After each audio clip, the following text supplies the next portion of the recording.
De plus en plus, il y a des frères dans la communauté africaine, du côté de l'Afrique, qui me contactent en ce qui concerne l'investissement en bourse en Afrique. Donc, dans cette vidéo-ci, je vais encore aller là-dessus. J'avais déjà tourné une vidéo sur ma chaîne YouTube en ce qui concerne l'investissement en bourse en Afrique. Mais bon, je vais encore revenir dessus. Ok, si tu ne me connais pas encore, moi je m'appelle Simplice Fogué. Je suis auteur du livre Vivre, investir en Allemagne. C'est un livre en fait que j'ai écrit pour aider les Africains qui résident en Allemagne à mieux se développer sur le terrain. Donc, si tu viens en Allemagne et que tu aimerais avoir accès à ce bouquin, il n'y a pas de problème. Tu vas sur le site www.simplicefogué.com. Tu vas avoir un bouton bleu. Non. Le livre en fait là-bas, ok, tu vas plutôt naviguer. Le bouton bleu, si tu veux prendre un rendez-vous et que tu viens en Europe, tu viens en Allemagne, tu veux prendre un rendez-vous pour qu'on puisse t'aider à investir, il n'y a pas de problème, tu cliques sur le bouton bleu, tu prends un rendez-vous. Mais bon, pour le bouquin, je crois qu'il y aura le lien dans la barre de description, bien sur la chaîne Africa en Allemagne. Et voilà, j'ai voulu te passer un message. Chaque mercredi soir, on organise des conférences en investissement. Donc si tu veux avoir accès à nos conférences en investissement, alors ce que tu vas faire, c'est d'aller sur le site simplicefogué.com, tu vas voir le bouton bleu, tu cliques et puis tu prends un rendez-vous. Attention, c'est uniquement pour ceux-là qui résident dans la diaspora et notamment en Allemagne pour l'instant. Alors, on va revenir sur la thématique investir en bourse en Afrique. Alors, je vais vous donner le problème des Africains en ce qui concerne l'investissement en bourse. Ok? Le truc en fait, c'est quoi? Le truc en fait, c'est que beaucoup de plateformes boursières n'ont pas de méthode, comment dire ça? Beaucoup de plateformes africaines ne reconnaissent pas les papiers africains.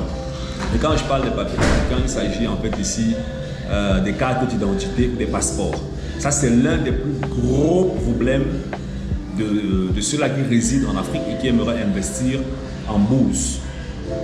En Europe, par exemple. Ok? Et même dans la sous-région africaine, si on parle de la BRVM, je ne sais pas s'ils réussissent à intégrer tous les passeports et toutes les... comment dire ça, tous les papiers administratifs des Africains dans différents pays. Hein, si tu as de l'expérience, tu le dis dans les commentaires. Donc, ça c'est le premier problème, les passeports et les cartes d'identité. Donc, ce qui fait qu'il y a donc des plateformes secondaires que je vais appeler des plateformes qui ne sont pas souvent assez professionnelles. Je sais qu'il y a certains Africains sur le continent qui finissent quand même par faire des investissements en utilisant certaines méthodes. Mais c'est un peu difficile, ok? Parce que les plateformes avec lesquelles moi je travaille, je vis en Allemagne, les plateformes que j'utilise pour les investissements sont des plateformes allemandes. Si on prend peut-être le cas de Comdirect, c'est une plateforme allemande. Si on prend le cas de Scalable, bon, Scalable est un peu international, mais je ne sais pas si Scalable intègre les pays africains ou bien Trade Republic.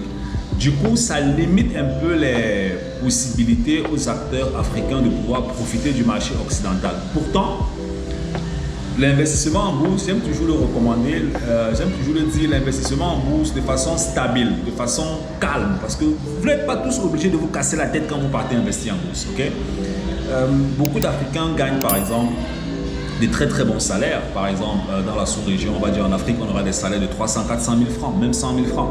Avec ça, ils peuvent déjà retirer 5 000 et faire des programmes d'épargne dans les investissements en bourse mensuels en utilisant les opportunités à l'international, les MSCI World, les indices, les ETF, les trackers et même investir pour avoir des dividendes. Donc du coup, qu'est-ce qu'il faut donc faire quand on est en Afrique et qu'on veut investir en bourse? Je ne sais pas si ce sera vraiment possible pour nos frères du côté du continent africain dans différents pays de réellement profiter de l'investissement en bourse comme moi je l'entends, ok? À cause de papiers administratifs. La deuxième chose, ce sont les banques. Ok, les banques, ça veut dire quoi? Quand tu veux investir, par exemple, en bourse, on va te demander un numéro de compte bancaire, un numéro de compte bancaire international. Bon, je crois quand même que dans la sous-région, il y a déjà quand même beaucoup de banques qui permettent de pouvoir faire des transactions internationales. Parce que quand tu vas investir en bourse, quand tu vas créer le compte, on va te demander un IBAN. Donc, le IBAN, c'est le numéro d'identification bancaire internationale. Et c'est avec ce numéro-là donc que tu vas faire... Oui, j'arrive. Et c'est avec ce numéro-là donc que tu vas faire le virement. Donc, imagine-toi par exemple que tu as un premier compte bancaire.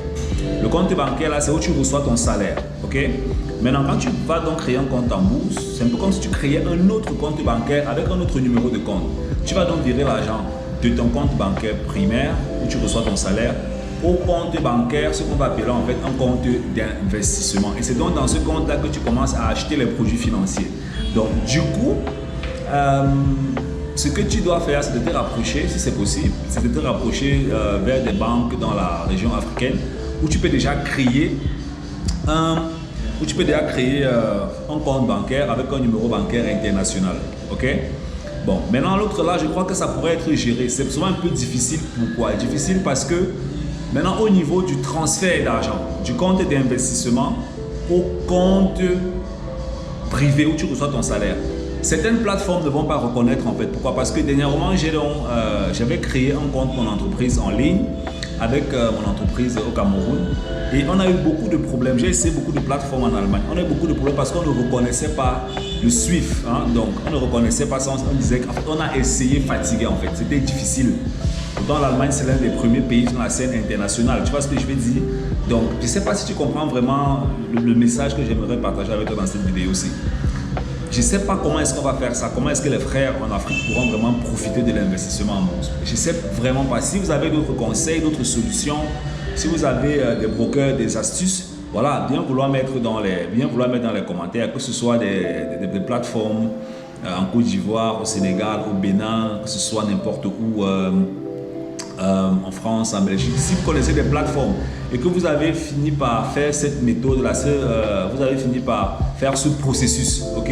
Créer un compte avec vos papiers dans votre pays en Afrique jusqu'à vous avez fait le transfert d'argent de l'euro ou de l'Occident en Afrique et que tout est propre, tout est tranquille. Mais voilà, partagez votre expérience dans les commentaires parce qu'il y a souvent beaucoup qui me rencontrent là du côté de l'Afrique qui me disent comment faire, ainsi de suite. Je vais résumer la vidéo pour comprendre. Numéro 1, il vous faut créer un compte d'investissement sur une plateforme légale, une bonne plateforme, pas les arnaqueurs, une bonne plateforme. Créer un compte d'investissement. Et pour créer le compte d'investissement, il faut vos papiers, votre adresse, où vous vivez, votre carte d'identité ou bien votre passeport. Parce qu'il faut qu'on certifie que c'est vraiment vous. Ça, c'est la première étape qui peut être compliquée. Trouver une plateforme qui finit par reconnaître tout ça. Parce que parfois, on fait même les identifications vidéo. La deuxième chose, c'est qu'il vous faut maintenant un compte bancaire en Afrique. Parce que vous devez transférer l'argent d'un compte à un compte. C'est un transfert d'argent. Un compte d'investissement, c'est comme un compte. Juste que dans le compte d'investissement, parfois, on ne paye pas les factures comme le loyer, la nourriture et tout. C'est un compte qui a de l'argent, qui travaille dans les marchés boursiers. Donc, c'est un compte qui a des caractéristiques qui sont différentes. Ok? Donc, c'était les deux points que j'aimerais souligner dans la vidéo. Si tu as autre conseil dans ce sens-là, voilà, n'hésite pas à mettre dans les commentaires. Big up. Ciao, ciao.